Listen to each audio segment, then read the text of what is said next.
नमस्कार दोस्तों, स्वागत है आपका आज के मुख्य समाचार में, जिसमें सबसे पहली और बड़ी खबर में आपको बताएंगे कि केंद्र पर बरसे राहुल गांधी। बोले सरकार की विनाशकारी वैक्सीन स्ट्रैटेजी देश में तीसरी लहर ले आएगी। दूसरी बड़ी खबर में जिक्र होगा कि संयुक्त किसान मोर्चा का ऐलान, आंदोलन के 6 महीने होने पर 26 मई को मनाया जाएगा काला दिवस और किसान करेंगे भाजपा का विरोध। और तीसरी बड़ी खबर में जिक्र होगा कि अखिलेश यादव ने बीजेपी को घेरा। बोले कोरोना काल में जनता का सहारा बनने के बजाय बोझ बन गई है सरकार। दोस्तों, हर एक खबर की गहराई में आपको ले जाएंगे, लेकिन उससे पहले अगर आपको भी ऐसा लगता है कि संकट के समय में मोदी सरकार फेल हो गई है, तो आप अभी इस वीडियो को लाइक कीजिए और इस लाल बटन को दबा के चैनल को फ्री में सब्सक्राइब करके घंटी बजाकर कमेंट में लिखिए जय हिंद। दोस्तों, रुक करते हैं तमाम बड़ी खबरों की तरफ। केंद्र पर बरसे राहुल गांधी। बोले सरकार की विनाशकारी वैक्सीन स्ट्रेटजी देश में तीसरी लहर ले आएगी। जी हां दोस्तों, कांग्रेस नेता राहुल गांधी ने केंद्र की मोदी सरकार को एक बार फिर कोरोना स्थिति को संभालने में नाकामी पर घेरा है। राहुल गांधी ने सरकार द्वारा वैक्सीन को लेकर अपनाई जा रही रणनीति पर सवाल खड़ा किया है। राहुल गांधी ने ट्विटर पर लिखा, भारत सरकार की विनाशकारी वैक्सीन रणनीति देश में तीसरी कोरोना लहर का कारण बनेगी। इसे बार बार दोहराया नहीं जा सकता। देश को एक यथोचित वैक्सीन रणनीति की जरूरत है। इससे पहले कांग्रेस नेता राहुल गांधी ने पीएम मोदी पर गंगा में बहने वाले शवों को लेकर भी हमला बोला था। राहुल गांधी ने एक अखबार की कटिंग को शेयर करते हुए लिखा, जो कहता था गंगा ने बुलाया है, उसने मां गंगा को रुलाया है। अखबार की इस कटिंग में दावा किया गया है कि 1140 किलोमीटर गंगा किनारे में 2000 से अधिक शव मिले हैं। आपको बता दें कि देश भर में कोरोना वैक्सीन के लिए तीसरा चरण चल रहा है, जिसमें 18 से 44 की उम्र के लोगों को भी फ्री में कोरोना वैक्सीन लगाई जा रही है। लेकिन देश में कोरोना वैक्सीन की भारी कमी देखने को मिल रही है। अधिकतर लोगों को कोरोना वैक्सीन के लिए रजिस्टर करने वाली कोविन वेबसाइट पर वैक्सीन लगवाने के लिए स्लॉट नहीं मिल रहे। साथ ही दिल्ली समेत कई अन्य राज्यों का कहना है कि उनके पास वैक्सीन का स्टॉक नहीं बचा। इसे लेकर हाल ही में राहुल गांधी ने ये कहते हुए ट्वीट किया था कि केंद्र सरकार की वैक्सीन नीति समस्या को और बिगाड़ रही है, जो भारत झेल नहीं सकता। वैक्सीन की खरीद केंद्र को करनी चाहिए और वितरण की जिम्मेदारी राज्यों को दी जानी चाहिए। रुख करते हैं अगली खबर की तरफ। संयुक्त किसान मोर्चा का ऐलान, आंदोलन के 6 महीने होने पर 26 मई को मनाएगा काला दिवस, मनाएंगे किसान। जी हां दोस्तों, नए कृषि कानूनों का विरोध कर रहे 40 किसान संघों के प्रधान संगठन संयुक्त किसान मोर्चा ने शनिवार को कहा कि दिल्ली की सीमाओं पर चल रहे प्रदर्शन के 6 माह होने पर 26 मई को काला दिवस के रूप में मनाया जाएगा। किसान नेता बलबीर सिंह राजेवाल ने केंद्र के कृषि कानूनों के विरोध में लोगों से 26 मई को अपने घरों, वाहनों, दुकानों पर काला झंडा लगाने की अपील की है। राजेवाल ने कहा कि 26 मई को इस प्रदर्शन के 6 महीने हो जाएंगे और प्रधानमंत्री नरेंद्र मोदी की सरकार बनाने के 7 साल पूरे होने के अवसर पर यह हो रहा है। हम इसे काला दिवस के तौर पर मनाएंगे। केंद्र के कृषि कानूनों के खिलाफ दिल्ली चलो मार्च के तहत पानी की बौछारों और अवरोधकों का सामना करते हुए बड़ी संख्या में किसान 26 नवंबर को दिल्ली की सीमाओं पर आए थे। आगे के महीनों में राजधानी दिल्ली के करीब टिकरी, सिंघू और गाजीपुर बॉर्डर पर देश भर से हजारों किसान आ जुटे। राज्यपाल ने लोगों से 26 मई को काला दिवस मनाते हुए किसानों का समर्थन करने की अपील की। उन्होंने कहा कि हम देश के लोगों से अपने मकानों, दुकानों, ट्रकों और अन्य वाहनों पर काले झंडे लगाने की अपील करते हैं। हम विरोध के तौर पर प्रधानमंत्री का पुतला भी जलाएंगे। राज्यपाल ने कहा कि सरकार तीनों कृषि कानूनों को रद्द करने की मांग को नहीं सुन रही है और उर्वरकों, डीजल और पेट्रोल की कीमतें बढ़ने से खेती करना संभव नहीं रह गया। रुख करते हैं अगली खबर की तरफ। अखिलेश यादव ने बीजेपी को घेरा। बोले कोरोना काल में जनता का सहारा बनने की बजाय बोझ बन गई सरकार। जी हां दोस्तों, समाजवादी पार्टी के अध्यक्ष अखिलेश यादव ने शनिवार को कोरोना वायरस संक्रमण को लेकर राज्य की भारतीय जनता पार्टी की सरकार पर निशाना साधते हुए कहा कि ये सरकार जनता का सहारा बनने की बजाय उस पर बोझ बन गई है। पूर्व मुख्यमंत्री ने शनिवार को एक बयान में दावा किया, शहरों के बाद प्रदेश के गांवों में संक्रमण तेजी से फैलने लगा है और मौत का कहर बरपा रहे संक्रमण पर शासन प्रशासन जानकर अनजान बन रहा है। झूठा ढिंडोरा पीटने में लगी है सरकार। अखिलेश यादव ने आरोप लगाया कि भाजपा सरकार और मुख्यमंत्री अपनी नाकामी छुपाने के लिए सफलता का झूठा ढिंडोरा पीटने में लगे हैं। गाँव में ताबड़तोड़ हो रही मौतों से दहशत व्याप्त है और मुख्यमंत्री के बनाए गए प्रभारी मंत्री लापता है।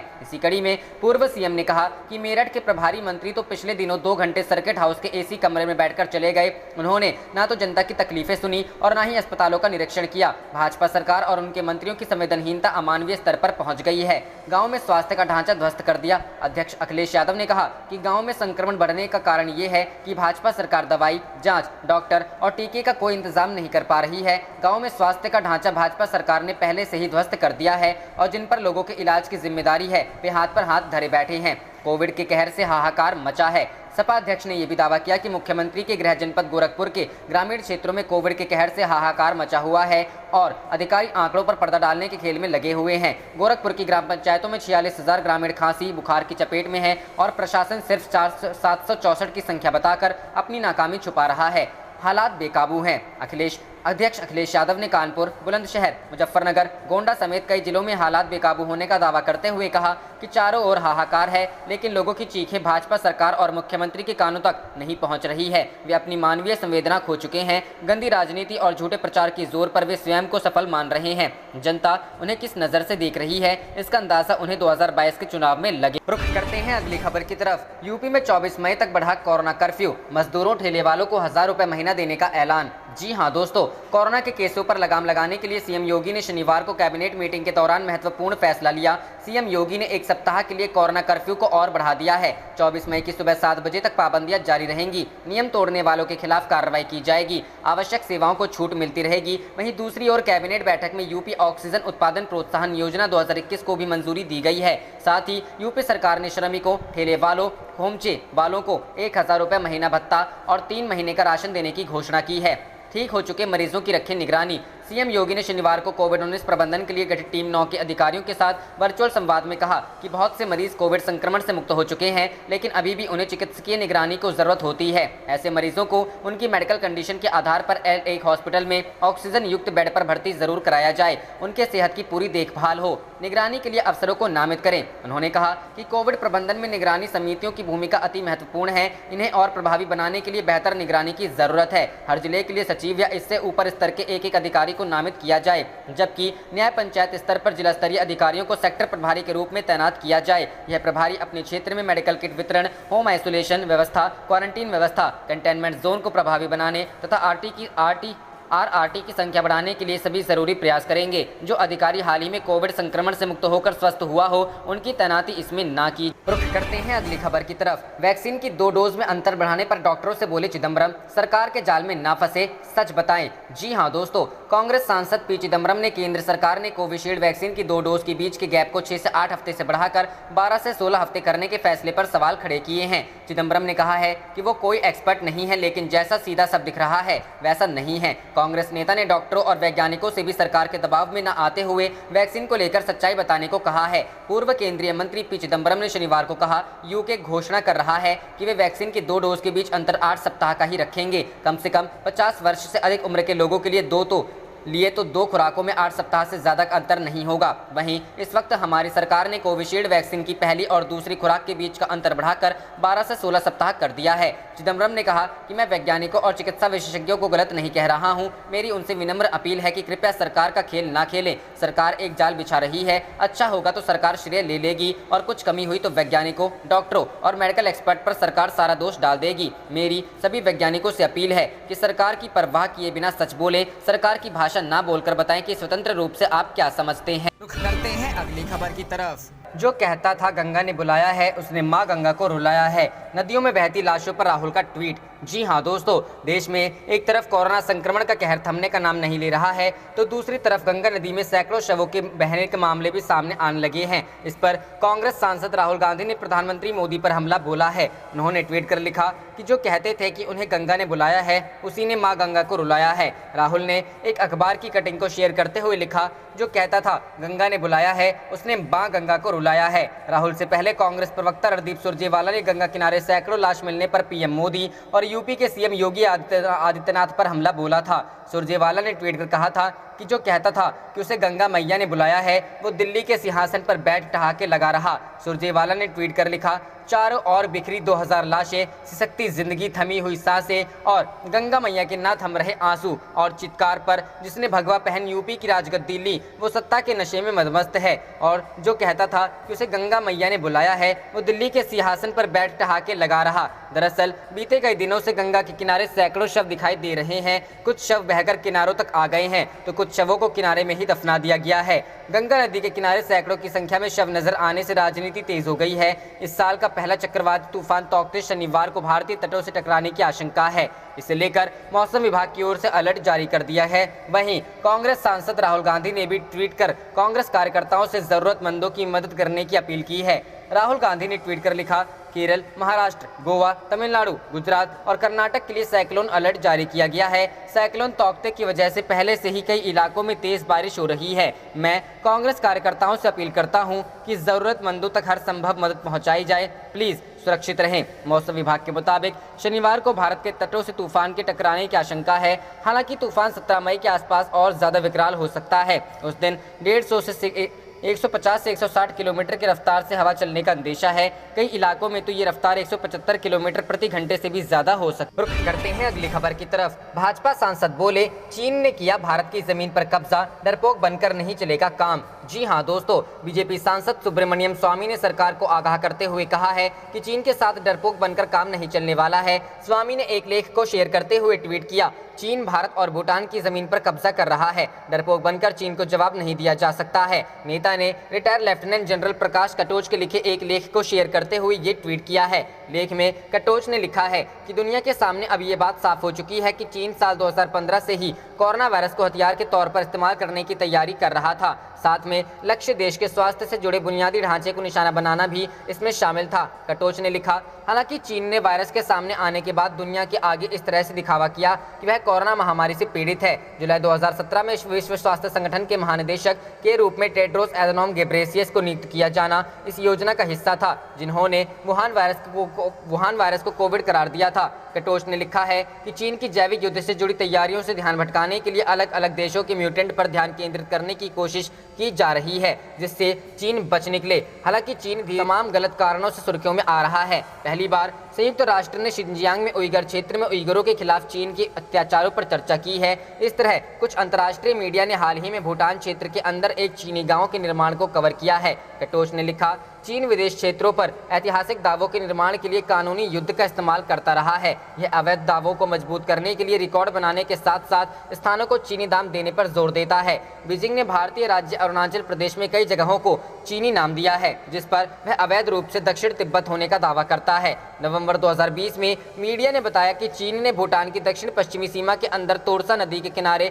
पंगड़ा नामक एक गाँव बनाया था। लेख में कहा गया है कि शेन शिवेन ने डोकलाम क्षेत्र में स्थापित गाँव की तस्वीरें पोस्ट की और बाद में बस्ती के सटीक स्थान का संकेत दिया। हालांकि बीजिंग और थिम्पू दोनों ने इस बात से इनकार किया। अब सैटेलाइट इमेज एक चीनी गांव ग्यालफुक की तस्वीर सामने आई है। इसके बारे में कहा जा रहा है कि इसे भूटान के अंदर 2 किलोमीटर बनाया गया है, जिसमें एक नई सड़क है। ऐसी भी खबरें आई हैं कि भारत के साथ सीमा तक सुरक्षित पहुंच के लिए चीन ने पश्चिमी भूटान के अन्य क्षेत्रों पर धीरे धीरे अतिक्रमण कर लिया है। रुख करते हैं अगली खबर की तरफ। बीजेपी एमएलए विनय बिहारी ने दी इस्तीफे की धमकी, यूपी की योगी सरकार को बताया कारण। जी हां दोस्तों, यूपी गंडक परियोजना की ओर से रोहुआ नदी को गंडक से जोड़ने के लिए निर्माणाधीन चैनल निर्माण का लौरिया विधायक विनय बिहारी ने न सिर्फ कड़ा विरोध किया है, बल्कि कार्य नहीं रोके जाने पर विधायक पद से इस्तीफे की भी बात कह दी है। इस मुद्दे को लेकर विधायक आर पार की लड़ाई में मूड में दिख रहे हैं। विधायक का वीडियो और ऑडियो भी वायरल हुआ है। बता दें कि पश्चिम चंपारण के लौरिया विधानसभा क्षेत्र से विधायक विनय बिहारी ने वीडियो जारी कर इस्तीफे की धमकी दी है।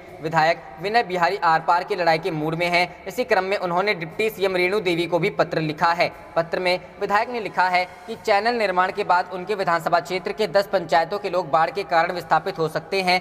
पश्चिमी चंपारण के बैरिया प्रखंड के कई गाँवों का अस्तित्व भी समाप्त हो सकता है। विधायक ने बताया कि उत्तर प्रदेश के सिंचाई विभाग की ओर से इस चैनल का निर्माण कराया जा रहा है। विधायक कह रहे हैं कि बिहार सरकार की मंजूरी से ही काम हो रहा है। विधायक ने कहा है कि अगर यहां के लोगों को सुरक्षित किए बिना इस चैनल को बनाया गया तो वे विधानसभा की सदस्यता से इस्तीफा दे देंगे। विधानसभा क्षेत्र के 10 पंचायतों के लोग बाढ़ के कारण विस्थापित हो सकते हैं। बैरिया प्रखंड के कई गाँवों का भी अस्तित्व समाप्त हो सकता है। विधायक ने बताया कि उत्तर प्रदेश के सिंचाई विभाग की ओर से इस चैनल का निर्माण कराया जा रहा है। इसमें बिहार सरकार की भी सहमति है, जबकि यहाँ के कई लोगों को इसकी जानकारी नहीं है। विधायक मुख्यमंत्री नीतीश कुमार से ही खफा है। विधायक का कहना है कि उत्तर प्रदेश सरकार जो काम कर रही है उससे उनके क्षेत्र की जनता तबाह हो जाएगी, और अगर जनता ही तबाह हो जाएगी तो वे विधायक रहकर क्या करेंगे। उन्होंने पश्चिम चंपारण के डीएम को संबोधित करते हुए एक वीडियो भी जारी किया है। वीडियो में वे कह रहे हैं कि इस काम को रुकवाना चाहिए, क्योंकि अगर यह काम नहीं रुका तो विधानसभा क्षेत्र के लोग बाढ़ में बह जाएंगे, जिसे वह बर्दाश्त नहीं कर सकते, इसलिए वह अपने पद से इस्तीफा दे देंगे। रुख करते हैं अगली खबर की तरफ। मध्य प्रदेश स्लॉट के लिए भटक रही जनता, बीजेपी सांसद ने घर में टीम बुलाकर समर्थकों सहित लगवा लिया टीका। जी हां दोस्तों, मध्य प्रदेश के उज्जैन से बीजेपी सांसद द्वारा अपने कार्यालय में स्पेशल टीम को बुलाकर सभी कर्मचारियों का कोरोना वैक्सीनेशन कराया गया। इस वैक्सीनेशन के दौरान की तस्वीरें यहां के कर्मचारियों ने सोशल मीडिया पर डाल दी, जिनसे विवाद शुरू हो गया। विवाद इसलिए भी है कि जहां इस समय में लोग वैक्सीन के लिए परेशान हैं, तो वहीं सांसद ने वीआईपी कल्चर का प्रदर्शन किया है। उज्जैन जिले में वैक्सीनेशन के लिए 18 से 44 आयु वर्ग के लोग परेशान हैं, तो वहीं 45 प्लस को भी दूसरा डोज नहीं मिल पा रहा है। ऐसे में उज्जैन आलोट सांसद अनिल फिरोजिया ने अपने स्टाफ को सेठी नगर स्थित कार्यालय पर वैक्सीन लगवाई। बीजेपी सांसद के कार्यालय पर करीब 14 लोगों का वैक्सीनेशन हुआ, जिसकी तस्वीरें यहां के स्टाफ ने खुद ही सोशल मीडिया पर वायरल कर दी। ये तस्वीरें वायरल होते ही विवाद खड़ा हो गया है। युवाओं द्वारा जहां वीआईपी कल्चर को लेकर बीजेपी सांसद की जमकर आलोचना की जा रही है, तो वहीं कांग्रेस ने भी इस मामले में तंज कसना शुरू कर दिया है।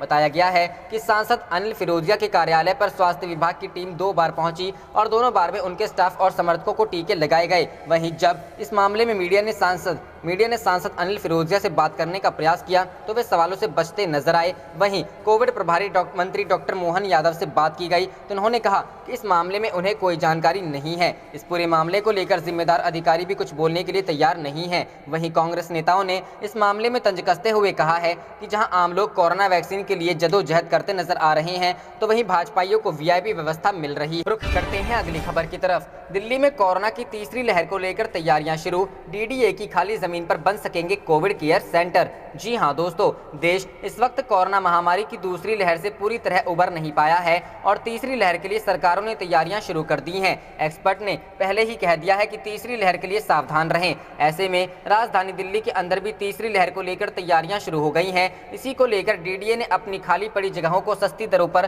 कोविड केयर सेंटरों के लिए देने की पेशकश की है। डीडीए की इस पेशकश को अब अच्छा रिस्पांस भी मिल रहा है। डीडीए की खाली पड़ी जमीनों पर कोविड केयर सेंटर, कोविड अस्पताल, आइसोलेशन केंद्र, दवा और ऑक्सीजन भंडार गृह, वैक्सीनेशन सेंटर, एम्बुलेंस, शव वाहन आदि का पार्किंग, मरीजों की गाड़ियों के लिए पार्किंग, तीमारदारों के लिए वोटिंग रूम आदि तैयार किए जा सकते हैं। जानकारी के मुताबिक दिल्ली सरकार, नगर निगम, आरडब्ल्यूए, एनजीओ कंपनियां डीडीए की खाली जमीनों को 6 महीने के लिए किराए पर ले सकती है।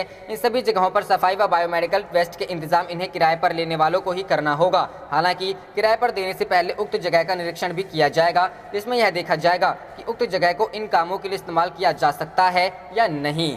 रुख करते हैं अगली खबर की तरफ। प्रशांत किशोर ने अमित शाह को बताया अयोग्य रणनीतिकार, दिए सबूत। जी हां दोस्तों, ममता बनर्जी के चुनावी रणनीतिकार प्रशांत किशोर के दावे के मुताबिक पश्चिम बंगाल में कामयाबी मिल गई है। उनका मानना है कि अमित शाह को बढ़ा चढ़ाकर बताया जाता है, जबकि वे अयोग्य रणनीतिकार हैं। जनसत्ता के अनुसार अमित शाह में लड़े गए 3 चुनावों में उन्होंने बीजेपी को धूल चटा दी है। द वायर की एक रिपोर्ट के मुताबिक उन्होंने कहा कि अमित शाह सबसे ज्यादा ओवररेटेड राजनीतिक और चुनावी रणनीतिकार हैं। उन्हें 2015 में बिहार, दिल्ली और बंगाल में हार देखनी पड़ी। आंध्र प्रदेश में वह अपने सहयोगियों के साथ हैं मिली। 2017 में यूपी में हुए चुनाव के बारे में प्रशांत किशोर ने जिक्र नहीं किया। असल में इन चुनावों में वे कांग्रेस के लिए रणनीति बना रहे थे और पार्टी यहाँ हार गई। उन्होंने इसका पल्ला राहुल गांधी पर डालते हुए हार की जिम्मेदारी नहीं ली। प्रशांत किशोर मोदी और अमित शाह दोनों के करीब रह चुके हैं, इसलिए उनके दावे से इनकार नहीं किया जा सकता। हालांकि उनके अमित शाह के रिश्ते कैसे थे, इस पर कुछ नहीं कहा जा सकता। रिपोर्टों के अनुसार अमित शाह को यह पसंद नहीं था कि प्रशांत मोदी के करीब हों और इस नाते उन्हें धीरे धीरे किनारे कर दिया गया।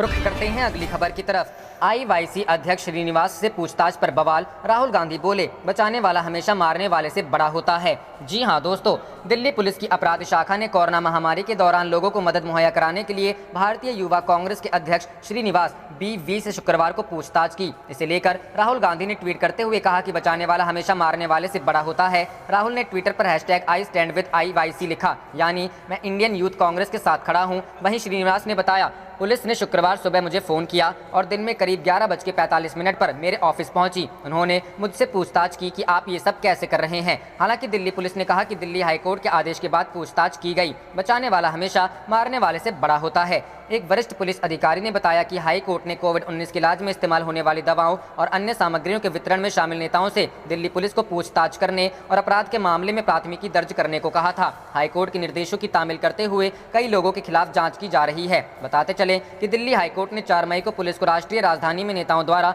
रेमडेसिविर दवा हासिल करने और इसे कोविड-19 मरीजों को वितरित करने के मामलों की पड़ताल करने और अपराध के मामले में प्राथमिकी दर्ज करने के लिए कदम उठाने को कहा था। रुख करते हैं अगली खबर की तरफ। सुप्रीम कोर्ट में अर्जी दाखिल कर 12वीं बोर्ड परीक्षा रद्द करने की मांग। जी हां दोस्तों, कोरोना महामारी की स्थिति को देखते हुए सुप्रीम कोर्ट में अर्जी दाखिल कर 12वीं की बोर्ड परीक्षा रद्द करने की मांग की गई है। सुप्रीम कोर्ट में दाखिल अर्जी में कहा गया है कि केंद्र सरकार सीबीएसई और सीआईएससीई को निर्देश दिया जाए कि वो कोरोना के मद्देनजर 12वीं का पेपर रद्द करे। साथ ही कहा गया है कि तय समय सीमा में ऑब्जेक्टिव मेथोडोलॉजी के बेसिस पर रिजल्ट घोषित किया जाए। सुप्रीम कोर्ट में याचिका दायर कर कोविड-19 महामारी से पैदा हुए हालात के मद्देनजर 12वीं की बोर्ड परीक्षा को रद्द करने की मांग की गई है। वकील ममता शर्मा की तरफ से दायर की गई इस याचिका में 12वीं की परीक्षा रद्द करने के साथ साथ एक निर्धारित समय सीमा के भीतर छात्रों के परिणामों को ऑब्जेक्टिव मेथोडोलॉजी के आधार पर घोषित करने का आग्रह किया गया है। याचिकाकर्ता ने कहा है कि पिछले महीने 14, 16 और 19 अप्रैल को नोटिफिकेशन जारी किया गया। आप देख रहे थे आपका अपना चैनल जय हिंद जय भारत।